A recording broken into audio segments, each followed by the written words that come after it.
Edison Miranda is victorious in our main event. Pascal blasts that off. Pittman tries to dig into that belt line. Well, we knew that it figured to be two different levels of talent here.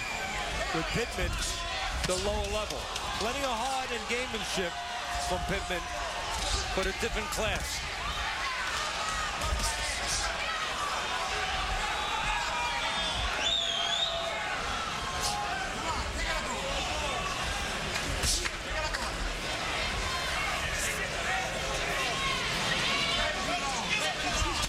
There's that big left hand again, showing the speed differential. And now Pascal on the attack, and Pittman with a series of sweeping right hands, none of which hit the mark.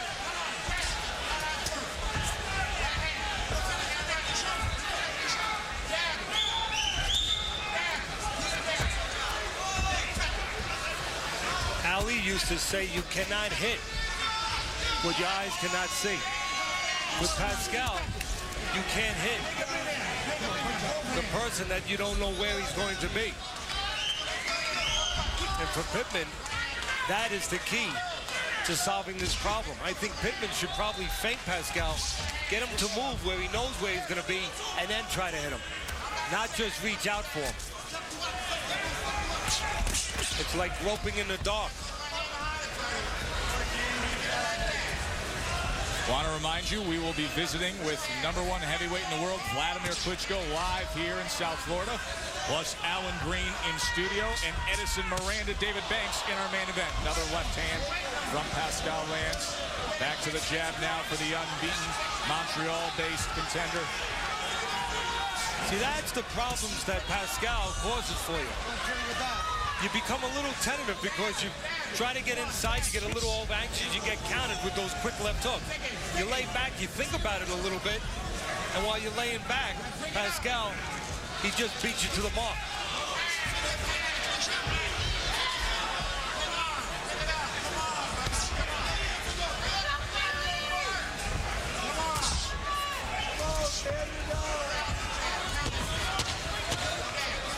Jean Pascal maintaining control early on against Omar Pittman.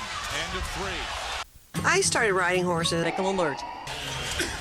There is Edison Miranda, always entertaining the power puncher, getting ready for his main event tonight against David Banks. Joe Tessitore and Teddy Atlas with you. Round number 4, Jean Pascal, undefeated, 20-0, looking to set up a date with Edison Miranda, and so far in control against the 25-year-old Philly-based fighter Omar Pittman. Pascal able to score a knockdown in round number 2 with a left hook. So Pittman hasn't had enough problems already tonight, having been on the floor in the second round. The worst may still lay ahead.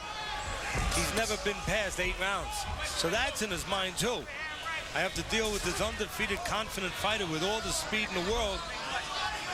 And in order to have a chance to deal with it, I might have to go to a place I've never been before. Not a lot of positive thoughts in the mind of Pittman right now.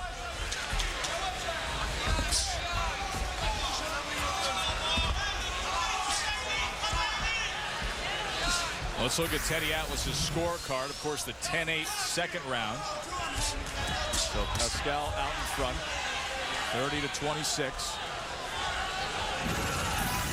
That right eye we talked about that Pittman had cut in his last fight, starting to red. Keep him up, keep him up. Pittman trying to get to the inside. That left hand lingered low for a moment. Now pressures Pascal for a moment.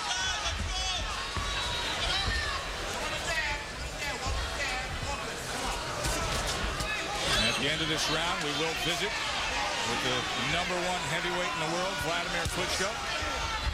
It's like heavyweight row here ringside. Sultan Ibragimov, Jameel McCline, Oliver McCall. Always here in South Florida, so many of the big names come out for Friday night fights. See what speed and talent do to you? A moment ago, Pittman threw a couple jabs. Normally after the jab, something would come.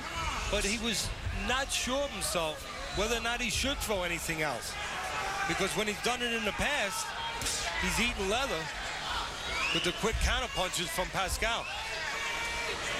You could see the body language right there of the man in purple. I'm not sure myself.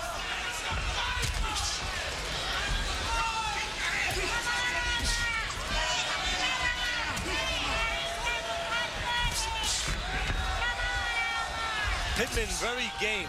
See the speed of Pascal there again. But not very sure of what to do. Still searching for the answers. Omar Pittman as we come to the end of 4 here with Jean Pascal in South Florida. And we are so pleased to be joined here ringside by the IBF champion Vladimir Klitschko, who's preparing for his February 23rd unification bout at Madison Square Garden against Sultan Ibragimov. Training down here in South Florida, Vladimir. I heard you've been sparring with middleweight Andy Lee. That's right. How's that going for you, and what are you getting out of that? This is great for speed. And you know, in boxing, speed kills, actually. So you have to be fast even if you're a heavyweight. And such a sparring partners like Andy Lee's are perfect. Sounds like Teddy's fight plan for this fight. Well, you see an example of that speed right there with the undefeated Canadian. You know, just much quicker than his other fighters.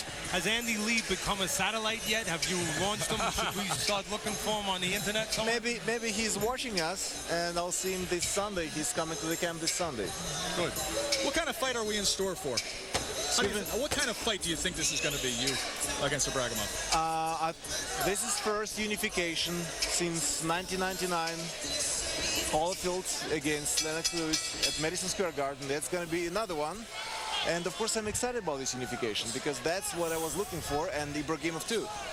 So both of us will give everything to win this fight. How does it feel to be fighting a fellow countryman? I mean, that's, you know... In the ring, actually, it doesn't matter. So I'm ready to fight, and I'm ready to unify the titles. Of course, he's a very experienced fighter, and he won silver medal 2000 Olympics.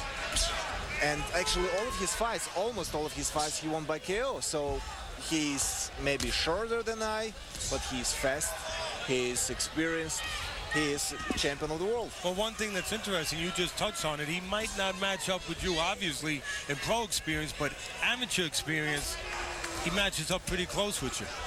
That's true. So he went to the finals at the Olympics.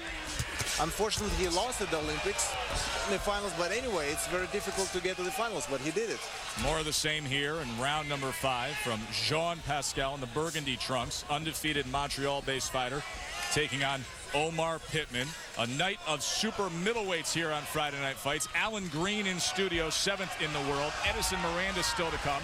And ranked number 10 in the world right in front of you is Jean Pascal.